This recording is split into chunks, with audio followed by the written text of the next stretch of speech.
이제 강의 시작하도록 하겠습니다. 성부와 성자와 성령의 이름으로 아멘. 이사야서의 말씀입니다. 예전의 일들을 기억하지 말고 옛날의 일을 생각하지 마라. 보라, 내가 새 일을 하려 한다. 이미 드러나고 있는데 너희는 그것을 알지 못하느냐. 정녕 나는 광야에 길을 내고 사막에 강을 내리라. 들짐승들과 승냥이들과 타조들도 나를 공경하리니 내가 선택한 나의 백성에게 물을 마시게 하려고 광야에는 샘을 내고 사막에는 강을 내기 때문이다. 이들은 내가 나를 위하여 빚어 만든 백성, 이들이 나에 대한 찬양을 전하리라. 주님의 말씀입니다. 감사합니다. 좋으신 주님, 이제 새해가 시작되었습니다. 당신께서 마련하신 이 새로운 한 해, 당신의 그 영원한 새로움이 우리 가운데 깃들였음을, 우리에게 주어진 이 한 해가 영원한 한 해가 될 수 있도록 그에 맞닿는 우리 존재를 변화시켜 주시고, 우리가 당신의 뜻을 쫓아가는 것이 아니라 당신의 뜻이 온전히 우리를 움직일 수 있는 한 해가 될 수 있도록 선포된 이 이사야서의 예언서의 말씀처럼 예전의 일, 옛날의 일을 기억하지도 말고 생각하지도 말라고. 주님, 이제 우리에게 펼쳐진 이 새로운 한 해에 당신께서 일하고자 하시는 그 새 일을 온전히 당신께 맡겨드리오니 저를 도구 삼아 이 새로운 한 해를 열어가소서. 어머니께서도 우리에게 예수님을 잉태하시고 낳아주셨듯이 우리들의 삶이 물이 포도주로 바뀌는 그 기적을 쫓아가기보다는 예수님의 말씀에 순명하는 그 하인들의 삶과 같이 저희들이 늘 당신의 뜻에 맞닿는 삶을 살아갈 수 있도록 어머니 마리아여, 이 시간 저희들을 위하여 빌어주소서. 전상의 모든 군대들과 저희 각자들에게 맡겨주신 수호 천사들도 이 시간 특별히 저희들을 위하여 빌어주십시오. 이 모든 기원들을 우리 주 예수 그리스도를 통하여 비나이다. 아멘. 그래요, 여러분들, 우리 한 해를 보내면서 지난 가르침에 제가 말씀드렸던 그 새로움, 이제 새로움이라는 의미를 이제 조금 이 구분이 되죠. 예. 헛것, 옛것과 대비되는 새로움이 아니라 하나님만이 창조하셨고 하나님만이 완성할 수 있는 그 새로움, 그 카이노스의 그 새로움을 위해서 우리는 올 한 해를, 그래서 이제 그 10년 가르침을 이제 시작하면서 여러분들이 이제는 지난 한 해의 연속성 안에서 이 한 해를 볼 것이 아니라 하나님께서 매번 우리에게 기회를 주신 그 한 해에 우리가 막가진 존재로 살아갈 때 그 해는 새해요, 우리에게는 완성되는 해로 하나님께서 우리를 변화시켜 주신다는 거죠. 제가 언젠가 한번 제가 주관하는 기도 모임에 암 환자가 왔어요. 근데 폐암 말기 암 환자인데 그 말 그대로 이렇게 몰골이 그냥 걸어다니는 송장 같았어요. 그래 와서 자신이 병자성사를 받고 또 고해성사, 병자성사를 받고 나서 그 기도 모임에 앉아있는데 앉아있는 것조차도 불편할 정도로 너무 힘들어 했는데 또 기도 모임을 다 끝내고 돌아갔습니다. 그리고 그 다음 날이 그 주일이었는데 저에게 오전 중에 문자가 하나 삐리리 온 거예요. 그래서 제가 보니까 어제 만났던 그 자매님에게서 문자가 온 거예요. 근데 그 자매님이 보낸 문자가 신부님, 오늘 아침 일어났는데 제가 새 하늘과 새 땅을 보았습니다. 근데 저는 어제 상태가 안 좋긴 안 좋더만 또 헛것을 봤나. 근데 제가 잠깐 혹시 이 자매도 그 체험을 한 게 아닌가. 그리고 나서 이 자매가 그 일산에 그 암센터에 가서 검사를 했는데 의사가 깜짝 놀란 거예요. 거의 폐에 퍼져 있던 그 암세포가 거의 4분의 3이 없어지고 4분의 1 정도만 남을 정도로. 근데 그것을 완전히 이렇게 치유를 시켜주시지 않으셨어요. 그리고 그 자매에게 제가 기도 중에 당신 가정의 그 회복을 위해서 하나님께서 유예기간을 주신 거라. 이제 남은 생애 동안 당신 가정 구성원들이 회복하시라고, 화해하시라고. 그래서 3년이라는 시간을 하나님께서 또 수명을 연장해 주시고 이 세상을 떠나셨습니다. 그 자매가 보았던 새 하늘과 새 땅. 저도 이제 어연 30여 년 전 제가 병실에서 그 꿈에 나타난 그 여인에 따라서 하는 그 기도, 저는 처음에 묵주기도인지 모르고, 왜냐면 어머니가 그거를 기도를 하는 걸 보고 제가 보면 멀리 계속 굴리더라고. 그래서 제가 그 다음날 어버이날에 해서 제가 전화를 해서 다음에 올 때 그 어머니 굴리는 그거 좀 갖다 달라고. 그래서 제가 그때 병실에서 묵주기도를 하면서 그 의사의 또 난감한 대답을 듣고 검사를 하니까 그 병이 나아버린 거예요. 그리고 그 이후에 제가 병원 문을 나서는데 제 눈에 펼쳐진 세상은 똑같이 20여 년 살았던 세상이었지만 제 눈에 펼쳐진 세상은 완전히 다른 세상이었어요. 길거리를 보니까 사람들이 이렇게 지나다니는데 다 사랑인 거예요. 사람이 사랑으로 창조되었구나. 그래서 막 길거리 가는 사람들 다 끌어안아서 막 뽀뽀를 해주고 싶어요. 너무 사랑스러워가지고. 아가씨는 물론이고. 근데 사람들뿐만 아니라 산을 보니까 산도 사랑이야. 다 보니까 사랑이야. 그때 제가 느낀 게 하나님이 사랑으로 이 세상을 창조하셨구나 라는 것을 직감하게 됐어요.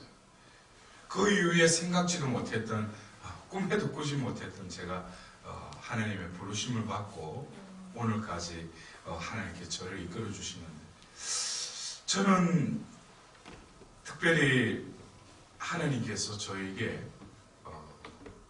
서품을 하면서 제가 서품 선구를 서품 준비한다고 피정을 하는데 계속 이 말씀이 저에게 이렇게 맴도는 거예요. 그것이 바로 지금은 조금 다르게 이렇게 번역이 되는데 그 전에 공동 번역에는 마르코복음 1장 38절에 예수님께서 가파르나움에서 하루 종일 바쁘게 병자들을 치유해 주시고 또 구마도 하시고 나서, 그리고 그 다음날 새벽에 외딴 곳에 가서 기도하시는데 제자들이 와서 사람들이 찾고 있다고. 그러자 예수님이 나는 이 일을 하러 왔다 그러면서 이웃 고을에도 가서 복음을 전해야 된다 할 때 나는 이 일을 하러 왔다라는 이 말씀을 제가 서품 선구로 정하게 됐어요. 그래서 제가 저희 어머니가 뭐라고 하냐면, 아니 하고 많은 성경구 중에 왜 네가 뭐 어디 입사하나, 왜 이 일을 하러 왔다고 그런 성경구절을 또 정했냐고 이러시는 거예요. 어떻게 보면 나는 착한 목자든지 이런 양을 찾아서 나서는 그런 좀 사제에 걸맞는 서품 선구가 아니라, 내가 생각해도 왜 이 말씀을 선택했는지 몰랐는데 이번 피정을 하면서 문득 서품 10주년 때 제가 피정 중에 제 나름대로는 10년 동안 많은 우유곡절도 있었고 힘든 시련도 있었는데 문득 제가 서품 때 정한 서품 선고가 떠올랐어요. 나는 일을 하러 왔다. 근데 분명히 하나님이 나에게 주신 말씀이고 나도 이거를 모토로 해서 그렇게 살리라고 한 것이 서품 선고잖아요. 그죠? 나의 모토니까. 근데 제가 10년을 이렇게 되돌아봤을 때 나에게 고통도 올 때도 있었지만 보람도 느낄 때도 있었어요. 그리고 제가 2003년부터 회복사도직이라는 그 사도직을 하면서 제 나름대로 열심히 하나님의 일을 한다고 또 이 일을 저에게 맡기셨다는 어떤 그런 확신이 있었어요. 근데 어떤 때는 그 사도직을 하고 나서 보람과 기쁨을 느끼는 때도 있었지만 어떤 때는 짜증이 나고 하기 싫은 거예요.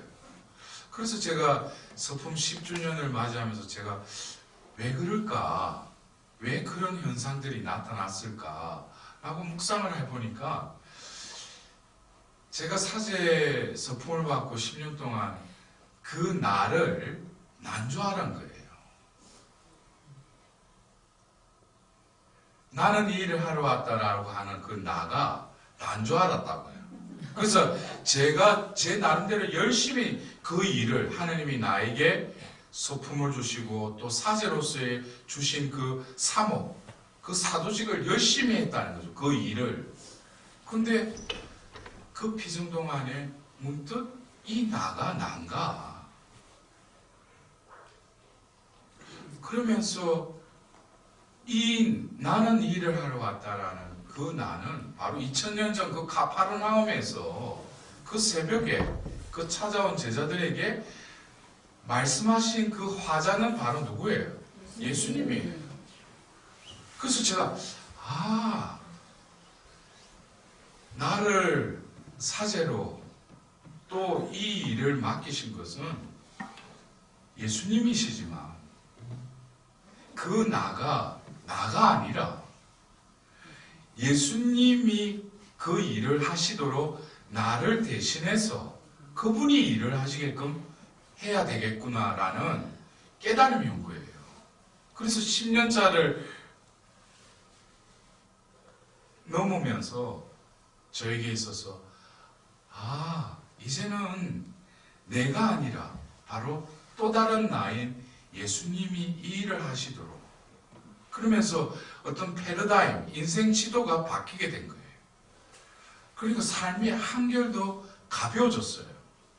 그리고 어떤 바라보는 그 비전도 완전히 달라졌어요. 왜? 이때까지는 성령께서 함께 하셨지만 나라는 프리즘을 통해서 봤기 때문에 그 모양, 그 수준이었어요. 그러나 예수님의 눈으로 보니까 완전히 그 비전이 완전히 틀려졌어요.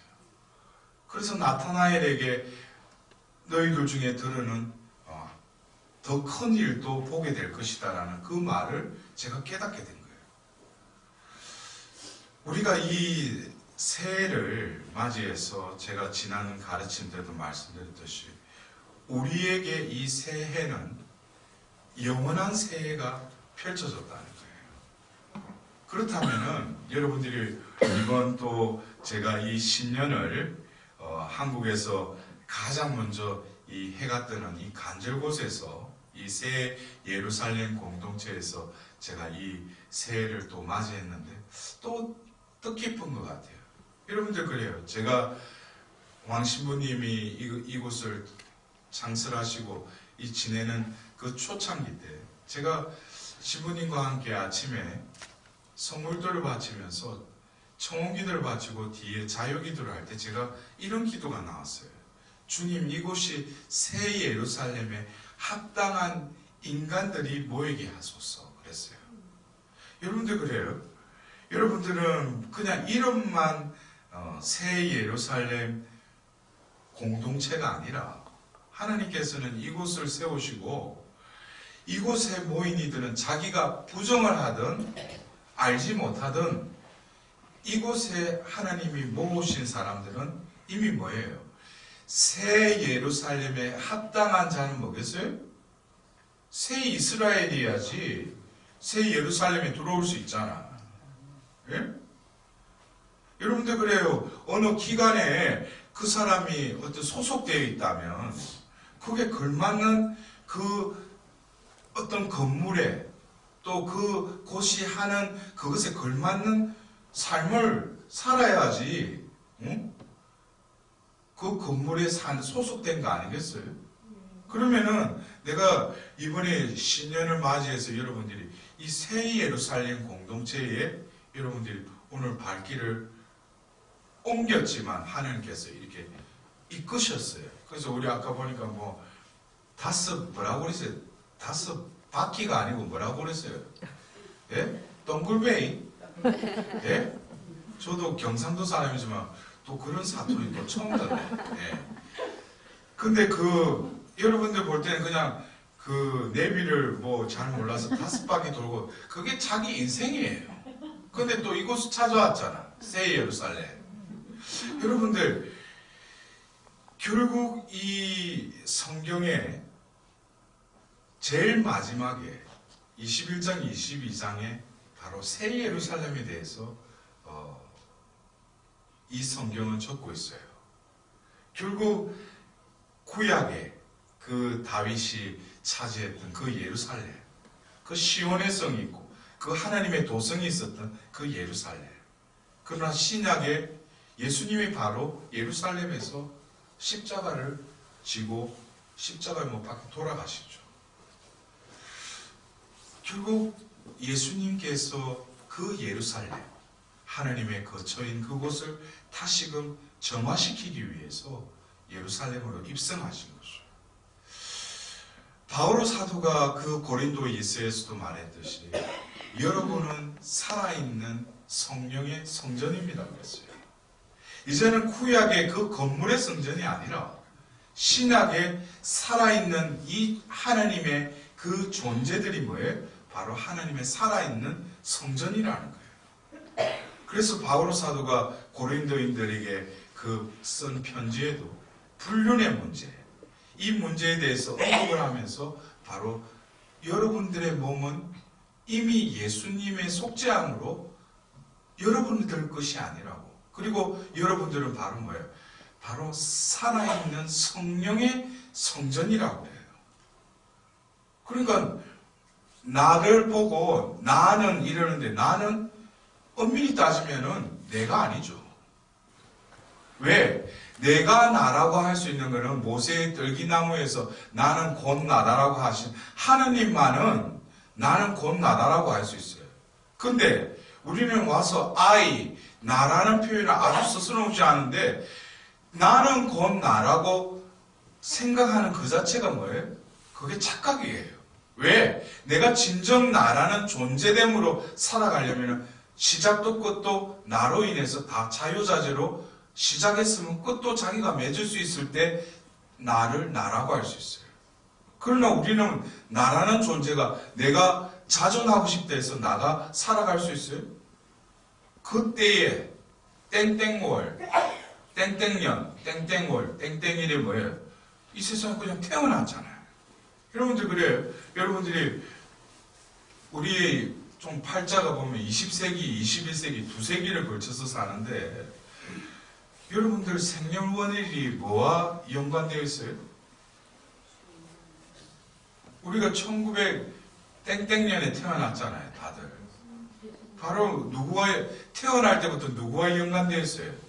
예수님. AD와 BC가 바로 예수님의 이 세상 오심을 통해서 서양사가 그렇게 구분이 지어졌잖아요. 그러니까 우리가 태어난 것도 이미 내가 신자든 신자가 아니든 예수라는 그 존재와 연결이 됐다는 거예요. 그리고 우리가 죽는 것도 결국 하나님이 때가 되시면 거두가시니까 어떻게 보면 나라는 존재는 허상일 뿐이에요. 그러면 진정한 나를 찾기 위해서. 그래서 하나님께서 그 이스라엘 백성과 그 계약을 준비하면서 탈출기 19장에 보면은 이스라엘 너희들은 바로 나의 소유다 그랬어요. 하느님이 그 이스라엘 백성을 소유물로 삼으셨다는 거예요. 소유하기 위해서. 소유라는 제가 평화방송에 녹화 그거 하면서 소유라는 그 단어가 계속 떠올라서 제가 사전을 찾아보니까 히브리 말로 하면은 소유가 썩을라 그래요. 썩을라. 응?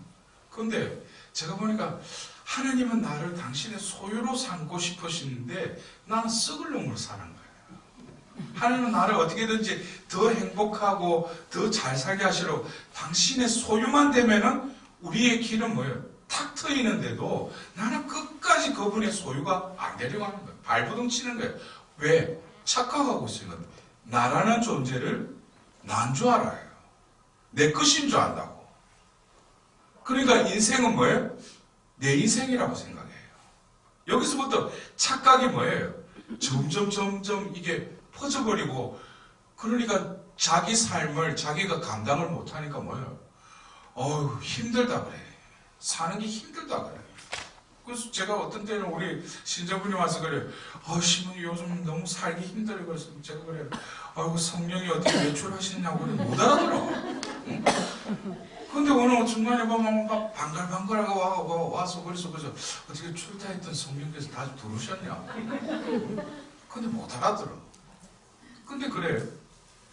여러분들, 하나님은 우리를 소유로 삼고 싶어 하셔요. 나는 한갓 하나님의 소유물일 뿐이에요. 내가 할 수 있는 건 아무것도 없어요. 그래서 바오로 사도는 또 자신의 신분을 바로 그리스도의 종이 되었다고 했어요. 종은 뭡니까? 아무런 권한과 자기가 할 수 있는 자유가 없어요. 종이 되면은. 그러나 자기는 자유의 종이 되었다고 했어요.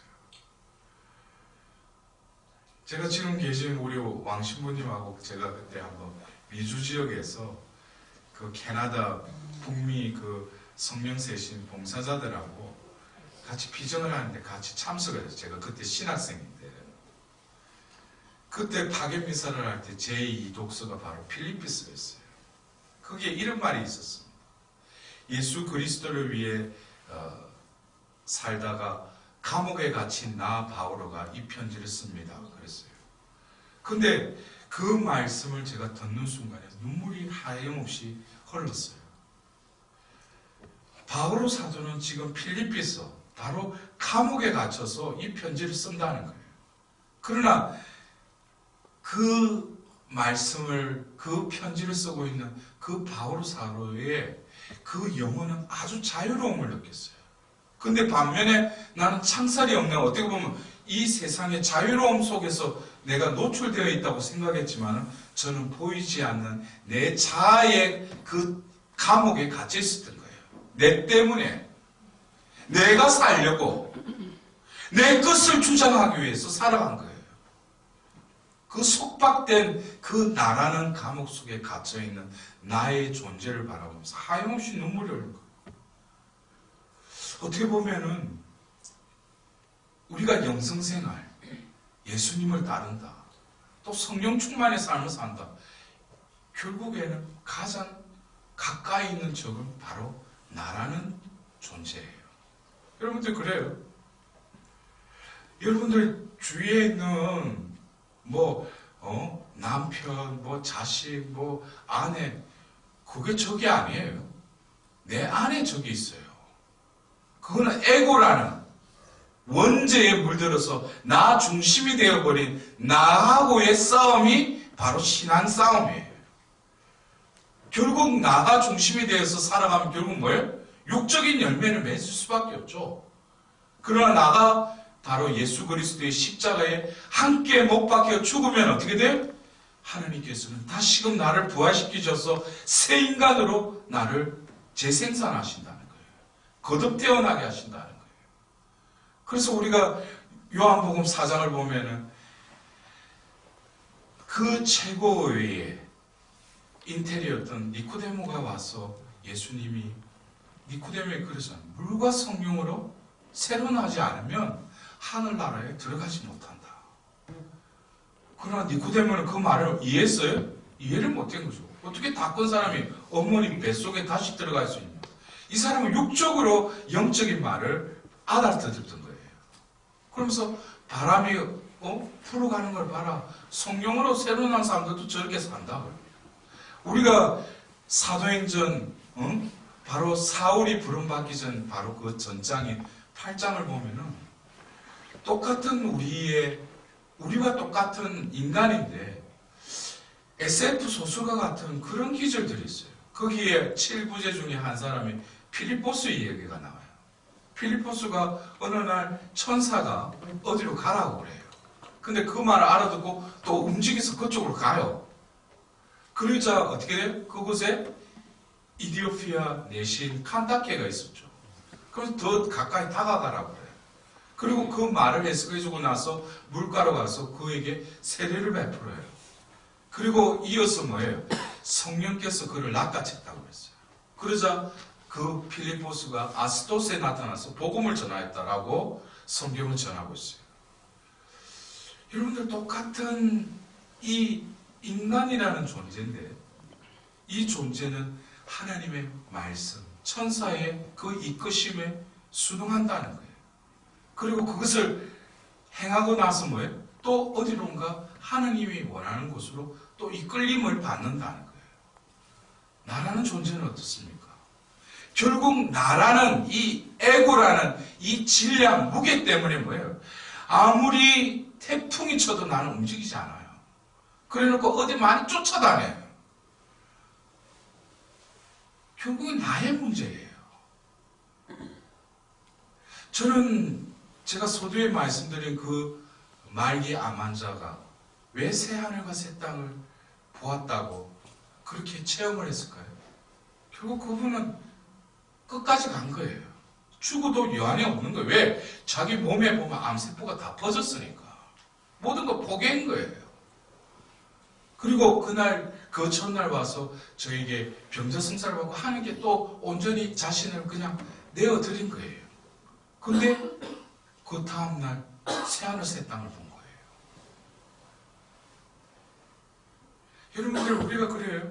성경의 이 새하늘 새 땅, 이것은 하나님께서 파이널, 마지막 당신께서 이루시겠다는 거예요. 새하늘 새 땅을. 그러나 이미 더러 너희들 중에는 하늘나라를 볼 이들이 있다고 그랬어요. 분명히 예수님이. 여러분들 새하늘 새 땅을 보셨어요? 새하늘 새 땅을 보셨어요? 근데 여러분들 왜 새 예루살렘 와 있어? 새 예루살렘에 속한 자들, 새 예루살렘에 불림을 받은 자들은 새하늘 새 땅을 다 봐야 돼요. 그것은 왜냐하면 새 예루살렘 이곳에 머무는 자들은 바로 하늘나라의 시민들이 모이는 거예요. 바로 그것을 바오로 사도는 서간을 통해서 콜로세스나 로마서나 에페소서를 통해서 새 인간이라고 그래요. 새 인간. 영어로 하면 뉴맨이죠.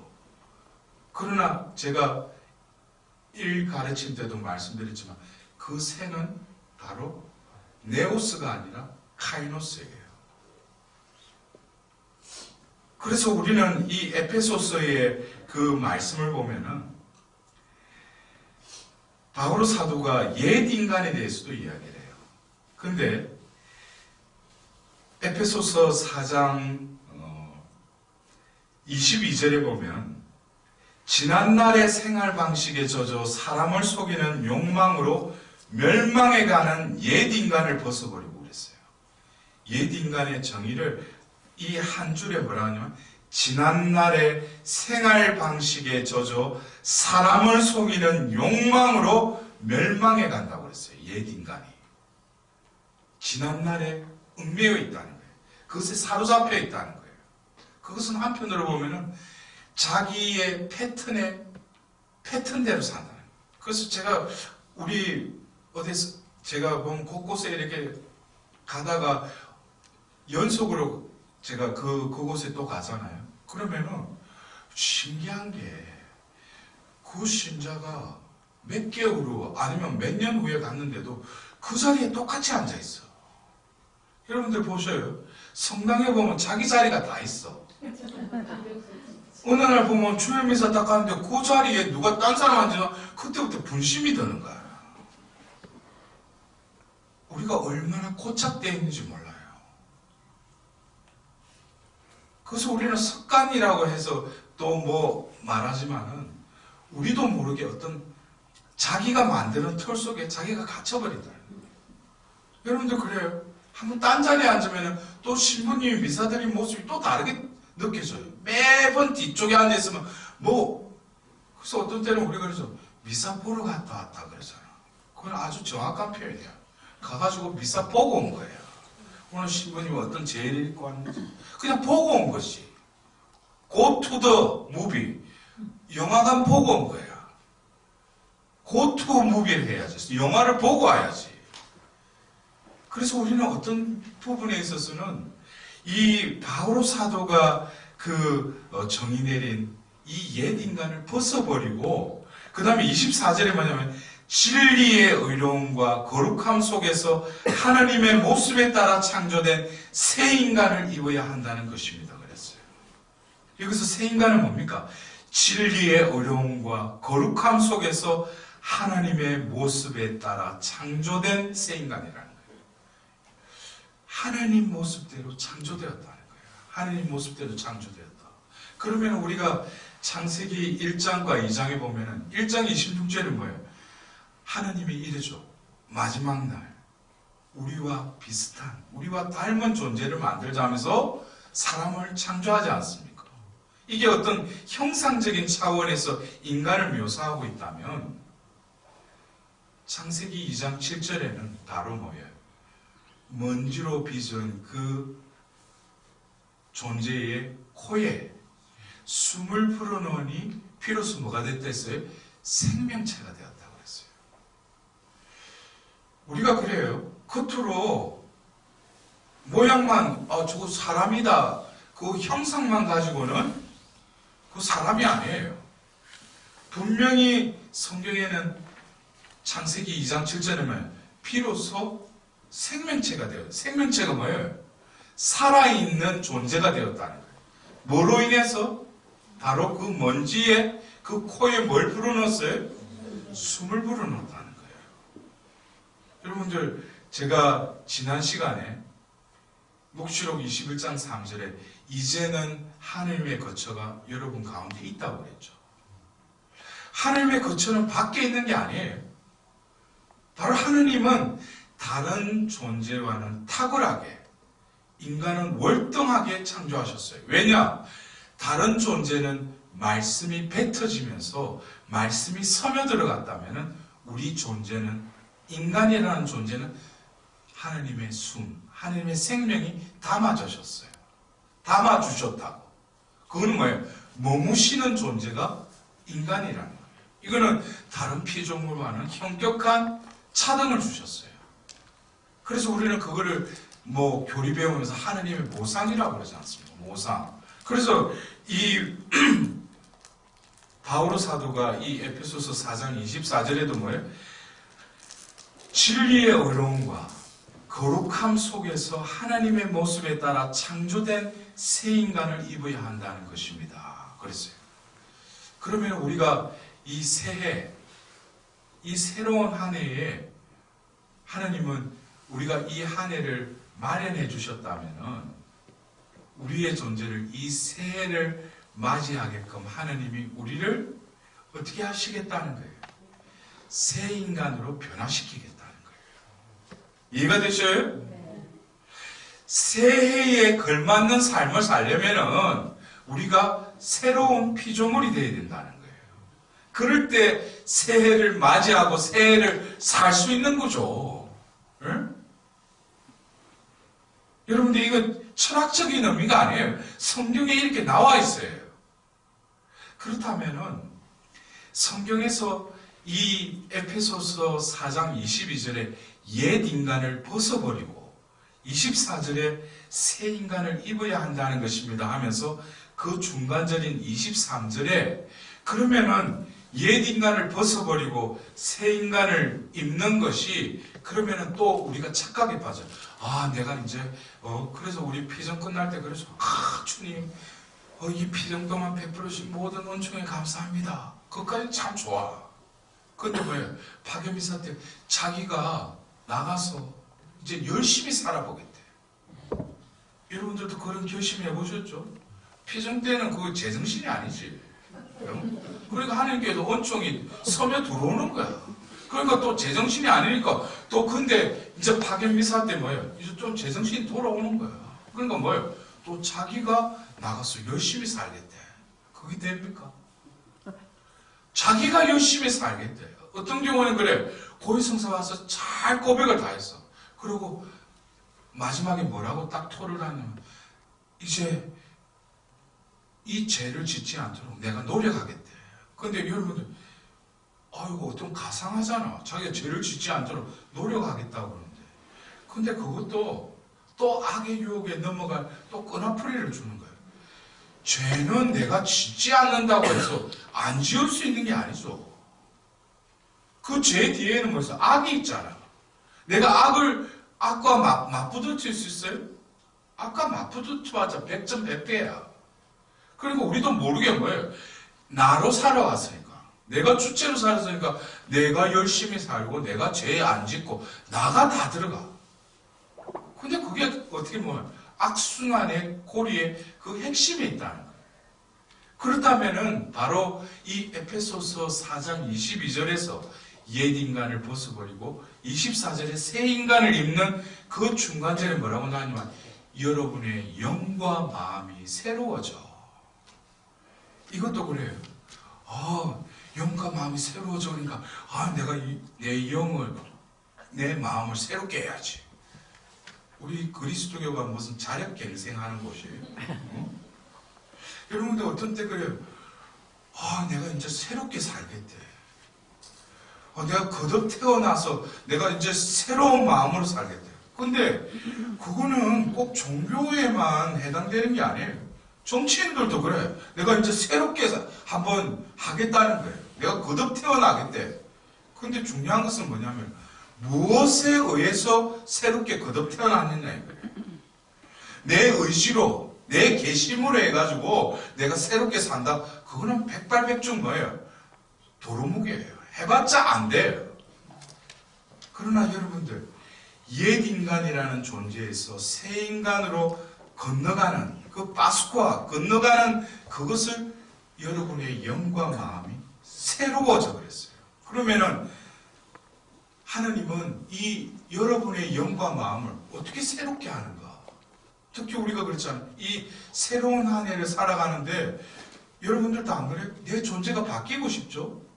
네.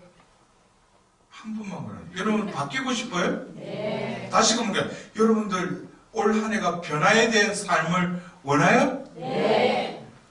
근데 그러면은 여러분의 영과 마음이 새로워지려면 어떻게 해야 되는가? 근데 성경에서 보면은 그것에 대해서도 하나님은 다 뭐예요? 예비해 놓으셨다는 거예요.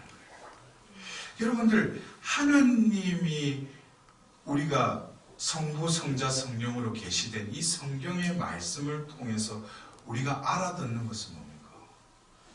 결국 내가 다 이루겠다는 거예요. 우리가 묵시록 21장 5절 내가 모든 것을 새롭게 만든다 그랬어요. 나는 누구예요? 누구예요? 나는 뭐예요? 하느님이죠. 하느님이 새롭게 만들겠다는 거예요. 그러면 어떤 이는 새하늘 새 땅을 보았다고 그러고 어떤 사람은 아무리 눈 뜨고 봐도 보면 새하늘 새 땅이 안 보이느냐? 그거는 하느님이 그 영혼을 사로잡은 사람은 뭐예요? 새롭게 변화시켜 주시는 거죠. 그러면 그 새로운 존재로 변화되면은 그들 눈에, 그들 귀에, 그들 입에, 그들 마음에 뭐가 펼쳐져요? 새로운 것이 펼쳐진다는 거예요. 왜? 하나님이 그 영혼을 차지했기 때문에. 그래서 우리가 그 에제키엘서 36장 26절에 어떤 말씀이 있어요? 너희에게 새 마음을 주고 너희 안에 새 영을 넣어주겠다. 여러분들 보십시오. 아까 제가 이 에페소서 4장 22절에 옛 인간을 벗어버리고 그 다음에 24절에 새 인간을 입어야 한다는 것입니다 했죠. 근데 그 중간절에 여러분의 영과 마음이 새로워져 그랬어요. 근데 그것을 이때까지 내가 어떻게든지 결심하고 내가 각오하고 계획 세워서 내가 바뀌어야지 라고 생각했는데 하나님은 이미 구약의 한 예언자를 통해서 뭐래? 내가 너희에게 새 마음을 넣어주겠다는 거예요. 또 더불어서 뭐래? 새 영을 불어넣어주겠다는 거예요. 그러면은 내가 그 하나님의 말씀에 온전히 잠입해서 그 말씀 안으로 들어가면 어떻게 돼요? 내 마음이 어떻게 돼요?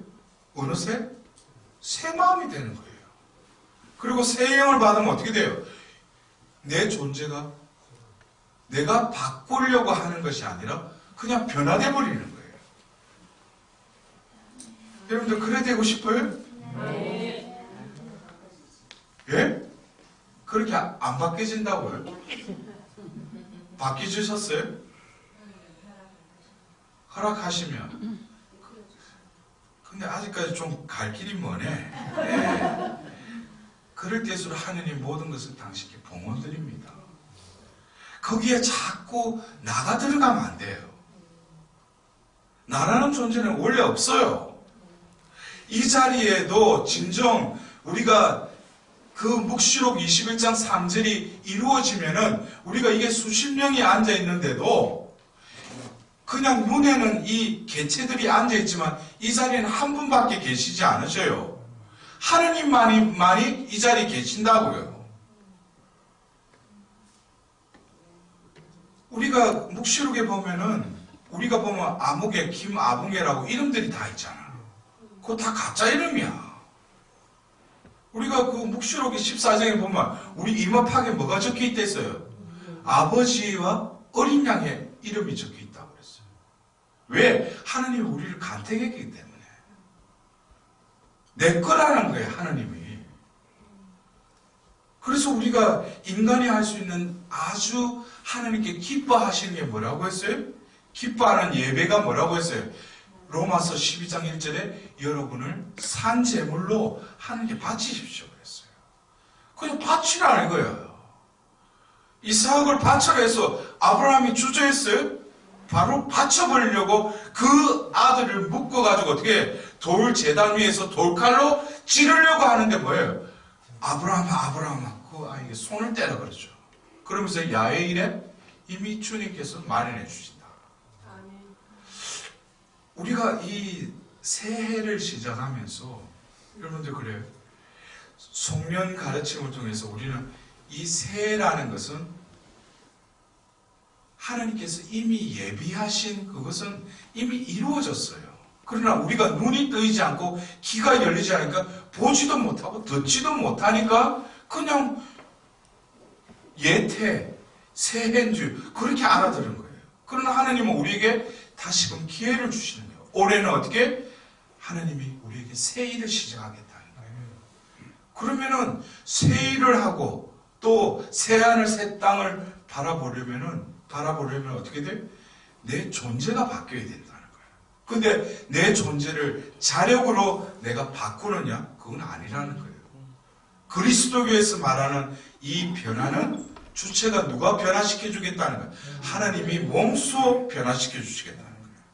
그래서 우리가 모세오경을 보면은 모세가 적은 5권의 그 책 중에 마지막 권인 신명기 30장을 보면 1절과 10절에 뭐라고 하냐면 너희들이 나의 말을 듣고 그 법대로 살면 너희는 살 것이다 그래요.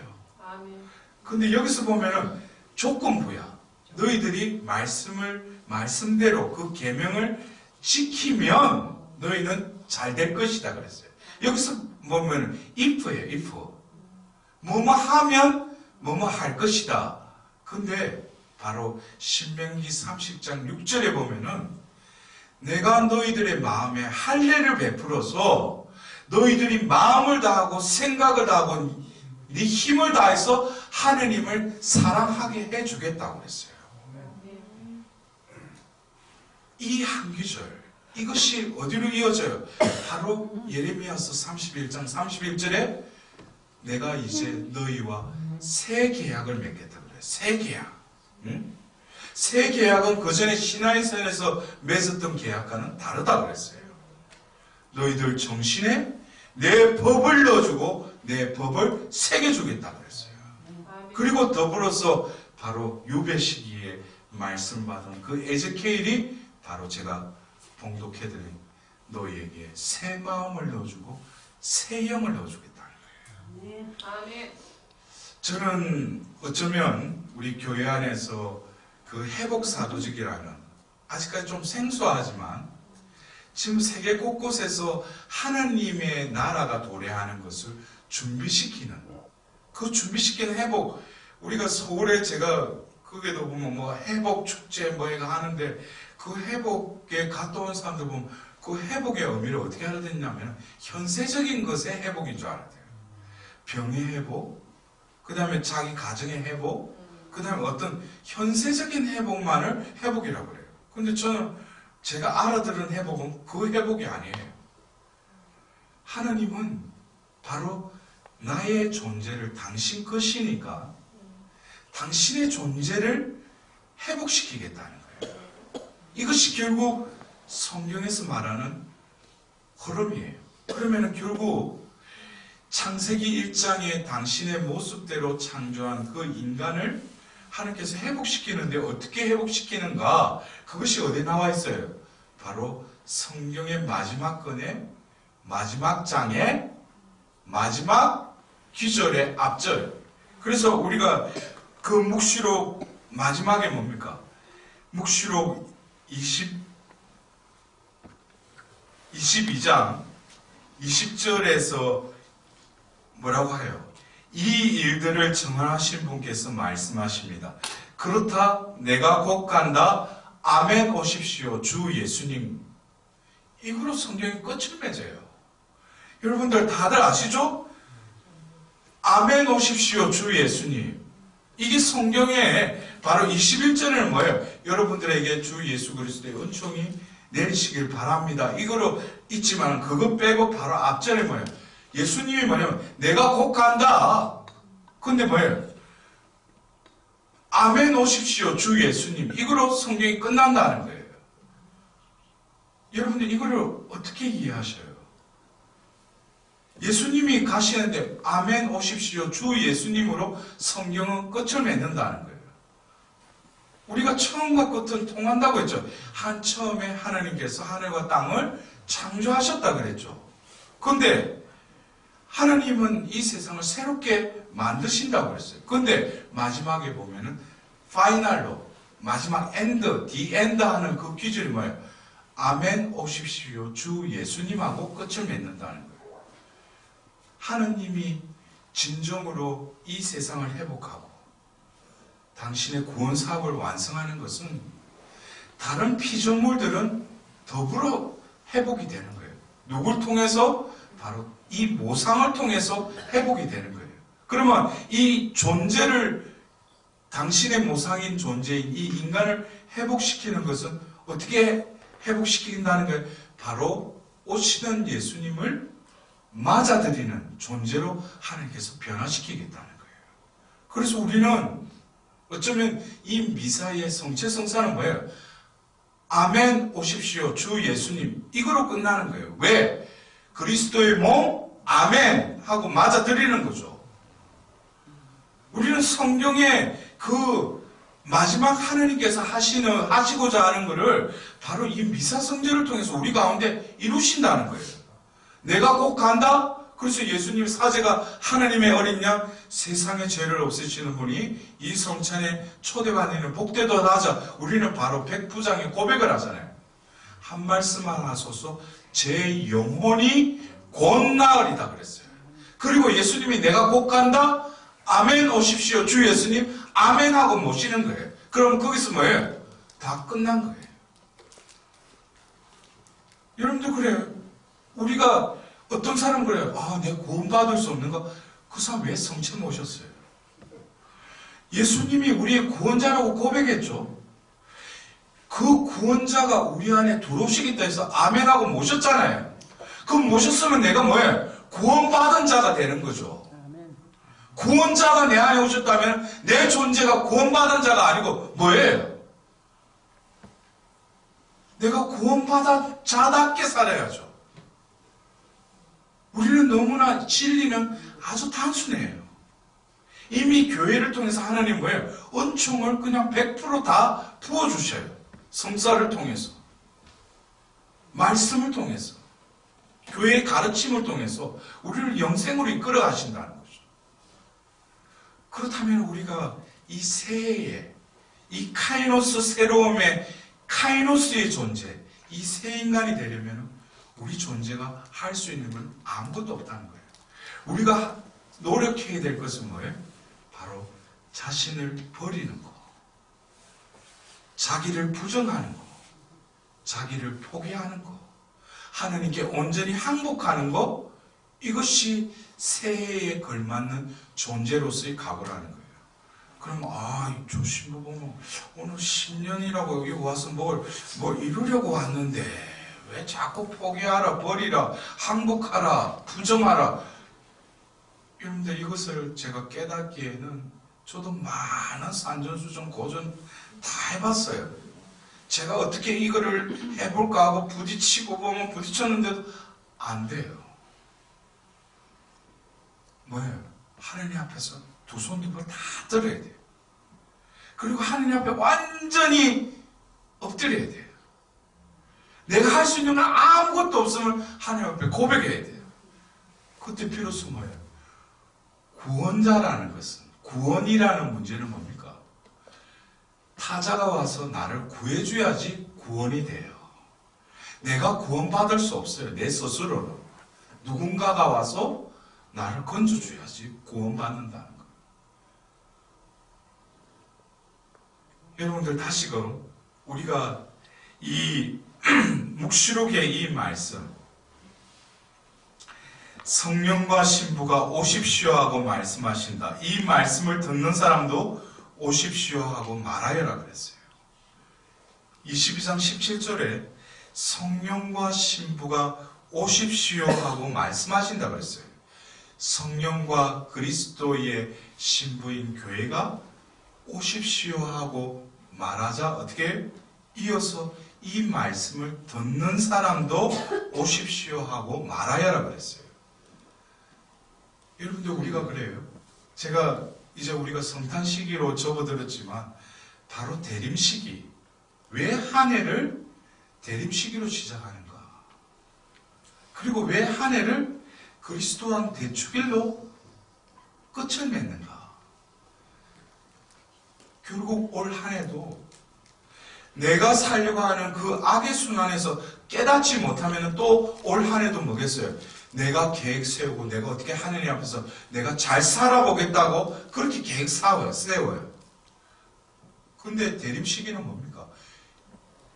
그게 아니고 네가 사는 게 아니라 내가 보내주는 이가 네 안에 태어나야 한다. 그래서 뭐예요? 대림 시기는 오십시오 주 예수님 했잖아요. 근데 정작 오셨는데도 맞아떨어지잖아 못해. 모셔야 될 거 아니에요. 그리고 내 안에서 내가 정화시켜요. 바로 예수 그리스도께서 예루살렘에 들어가서 십자가 영을 당하시고 그 죄와 죽음의 세계를 저이깃듯이 바로 내 영혼을 새롭게 정화시키기 위해 사순시기가 있는 거예요. 그리고 결국 성삼일의 성금요일날 우리는 다시금 하나님이 우리를 뭐예요? 살기 위해서는 십자가의 옛 인간을 함께 죽여라 이거예요. 그래서 십자가에 못 박혀 예수님 앞에 십자가 앞에 입만 맞출 게 아니라 바로 성금요일날 내가 옛 인간을 예수님의 십자가 위에 함께 죽어야 돼요. 그리고 묻혀야 돼요. 그리고 부활승리할 때 뭐예요? 액술대를 하면서 우리가 사제의 강론 후에 우리는 뭐예요? 세례 서약 갱신을 하죠. 여러분들, 분명히 세례 성사 때는 뭡니까? 바로 옛죄가 다 사해진다고 그랬죠. 그러니까 내가 다시금 이 성삼위를 통해서 뭐예요? 옛 인간을 바로 십자가와 함께 죽고 새 인간으로 하나님께서 나를 다시금 부활시키시는 거예요. 그러면서 교회는 이 부활 50일째 되는 그 날의 전례력으로 무엇은 대축일을 제정했어요? 성령 강림 대축일을 제정하셨다는 거예요. 이때 뭐예요? 당신의 숨을 보내시어 온 누리를 새롭게 하소서. 하답성에 그렇게 나와 있어요. 근데 많은 이들이 성령 강림 대축일의 의미를 야, 니 뭐 받았노? 그래, 내 지혜 있네. 이번에 성령 강림 대축일라. 나는 이거 받았네. 그게 성령 강림 대축일이에요. 그것은 우리가 다시금 사도행전 2장의 오순절 사건을 우리가 재조명해야 돼요. 특히 보면은 이 성령 세신에서도 그렇고 이 뭘 받고 보면 무슨 체험한 거로 이렇게 성령이 오셨다고 생각하는데 그것도 뭐예요? 그 오류는 내가 살아있기 때문이에요. 그러니까 내 입장에서 그렇게 표현할 수밖에 없는 거죠. 그러나 우리가 사도행전 2장을 보면은 먼저 바람이 불었다고요. 그 선 바람이 불었다고. 이거는 뭐예요? 터치와 더불어서 소리를 들었다는 거예요. 그리고 불의 모양으로 각 사람에게 내렸다고 그랬죠. 이건 뭐예요? 보았다고 그랬어요. 그리고 뭡니까? 그들은 외국어로 말하기 시작했대요. 이거는 말하는 거죠. 그러니까 보세요. 바라보는 거, 듣는 거, 말하는 게 뭐예요? 우리가 볼 때는 어떤 현상론적으로 이해를 하는데 제가 존재론적으로 이해한 바로는 바로 키워드가 어디 있냐면 사도행전 2장 4절에 그들은 성령으로 가득 찼다고 그랬어요. 가득 찼다고 그랬어요. 결국 가득 채워지려면 어떤 상태가 돼야지 가득 채워져요? 성령께서 내가 비워질 때 성령이 나를 채울 수 있는 거죠. 그렇다면은 그들은 성령으로 가득 차자 뭐예요? 보는 거, 듣는 거, 말하는 게 달라졌다는 거예요. 성령이 내 안에 머무시면은 똑같은 이 현실 속에서도 뭐예요? 하나님의 움직임이 보여요. 인간의 언어가 아니라도 뭐예요? 귀로 그 영의 말을 들어요. 그리고 입을 통해서 뭐예요? 내 말이 아니라 이 혀가 뭐예요? 복음이 선포되는 거예요. 그걸 내가 성경 읽고 보면 내가 그걸 안개가 하는 것이 아니라 바로 뭐예요? 내 안에 계신 성령께서 나를 대신해서 보게 해주시고 듣게 해주시고 말하게 해주신다는 거예요. 그것이 바로 뭐예요? 사도행전 2장에 성령 체험을 하고 그 이후에 그 존재가 어떻게 돼요? 완전히 바뀌어버리죠. 여러분들 그래요. 어떻게 사람들이 그렇게 바뀔 수 있는가? 예수님 성천할 때도 그들은 뭐예요? 언제 주님의 나라 서냐고 이 지상에 마음을 두고 있던 그들에게 예수님은 뭐라고 합니까? 하늘에서 성령이 내리시면 너희들은 그 힘을 받아서 예루살렘과 온 유다와 사마리아 이 땅 끝에 이르기까지 나의 증인이 될 것이다 그래요. 그들은 이해를 못했어요. 그러나 9일 동안 바로 그 세나클에서 성모님과 함께 한 마음으로 기도하자 50일째 되는 날 그 성령이 그들 가운데 임하시는 거예요. 그러면서 그들의 존재는 바로 성령으로 가득 차게 됩니다. 그래서 그 자리를 박차고 나왔던 베드로의 입을 통해서 뭐예요? 성령이 직접 말씀하시는 거예요. 그러자 금송아지를 만들었던 그 3,000명을 죽인 하느님이 바로 그 배반자인 베드로의 입을 통해서 뭐예요? 3,000명을 회개시켜서 세례를 받게 하는 거예요. 이게 우리가 믿는 하느님이에요. 죽이기도 하고 살리시는 그 하나님이 바로 나를 온전히 하나님께 내어드렸을 뿐인데 하나님이 나를 차지했을 뿐인데 나의 존재가 완전히 다른 존재가 됐다는 거예요. 여러분들 2000년 전 그 사도시대에만 있었던 그 기적이 아니라 그 변화가 아니라 지금 새해를 여시고 새로움의 그 주관자이신 하나님께서는 당신의 자녀들을 똑같이 그 대열로 우리를 초대하시는 거예요. 그래서 오늘 우리가 이 새 예루살렘 공동체에서 이 새 신년을 맞이하면서 제가 이어서 여러분들에게 안수식을 할 건데, 그전에는 여러분들 안수 받을 때 뭐 찌릿찌릿하고 뭐 체험하고 그런 거 하지 마셔. 저는 뭐예요? 제가 분명히 교회에서 이런 것을 하는 사제나 이런 가르침을 준 사람, 제가 볼 때는 이렇게 명확하게 주는 신분은 없어요. 왜?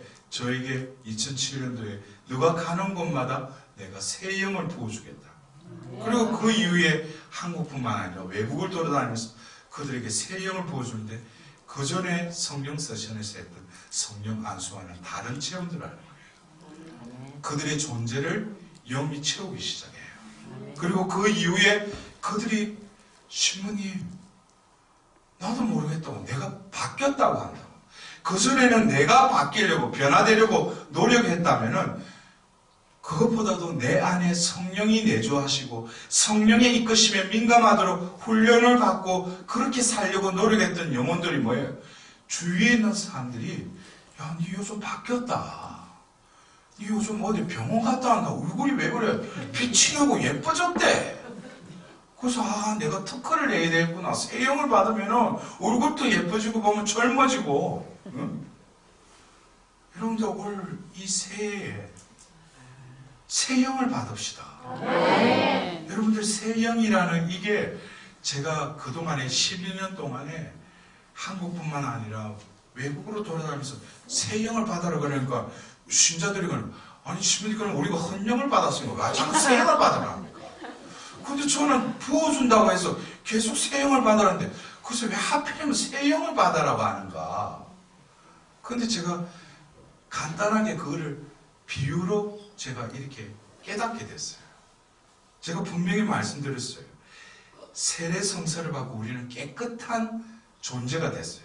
하나님의 그 정화된 순결한 자녀가 됐다는 거예요. 그것을 어떻게 비유하자면은 바로 깨끗한 그릇에 깨끗한 물을 담은 그 상황에 비길 수 있다는 거예요. 근데 어느새 보면 물이 더러워졌어.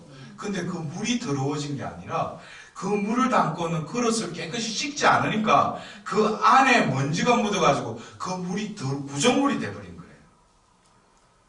그 물은 똑같이 처음에 부었던 깨끗한 물이었는데 그 그릇이 더러워지다 보니까 그 물도 구정물처럼 보일 뿐이에요. 그러나 하느님이 2500년 전 그 유배 시기에 한 예언자를 통해서, 하필이면 요엘서나 다른 성경 구절에는 그냥 영이라고 했는데 이곳에는 새 영을 말하고 있어요. 이 새 영은 결국 뭐예요? 지금 21세기 이 자비의 시기에 당신의 자녀들을 다시금 이 마지막 때에 하나님께서 우리를 다시금 우리를 정화시키겠다는 거예요. 그래서 정결한 물을 뿌려서 너희들의 모든 우상에 묻었던 때를 깨끗이 씻어줄 뿐만 아니라, 여러분들 제가 이렇게 말할 때 아멘 하셔요. 그래야지 그게 이루어집니다.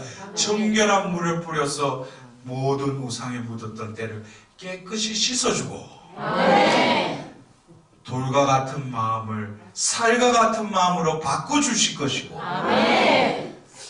너희 조상들을 데려가겠다는 그 약속의 땅으로 우리를 데려가실 뿐만 아니라 너희들이 지키고 해자 했던 모든 법규와 규칙들을 지키게 해줄 것이고, 나는 너희의 하나님이 될 것이고 너희는 나의 백성이 될 것이다. 여러분들, 이것이 바로 하나님이 나를 다시금 되찾으시며, 이제 이 새해는 새 가죽보드에 그 새 포도주를 담듯이 새 인간은 내 안에 새 영을 담음으로써 이 새해에 걸맞는 존재로 하나님께서 변화시켜 주시리라 믿습니다. 여러분들, 오늘 우리가 하나님께 구할 것은 그 말 그대로 나라는 존재의 이 그릇에 원래 창조하실 때 그 숨을 불어넣어 주셨듯이 2000년 전 그 오순절 성령 강림 때 그들이 성령으로 가득 찼듯이 바로 이 시대에 이 자리 새 예루살렘에서 나의 존재를 새 인간으로 다시 빚으시고 다시 새 인간으로 거듭 태어나게 해주소서. 아멘. 영광이 성부와 성자와 성령께 처음과 같이 이제와 항상 영원히 아멘. 성부와 성자와 성령의 이름으로 아멘.